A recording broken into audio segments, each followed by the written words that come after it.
চলে এসেছি আজ দুপুরের মেনু নিয়ে।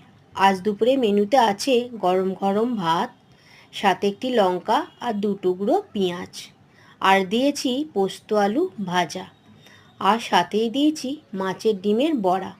এই মাছের ডিমের বড়া আমার মেয়ে খেতে খুব ভালোবাসে।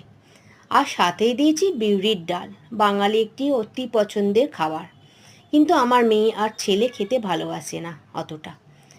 আর দিয়েছি পটল আলুর তরকারি, যেটি আমি চন্দনী আদা জিরে বাটা দিয়ে বানিয়েছি।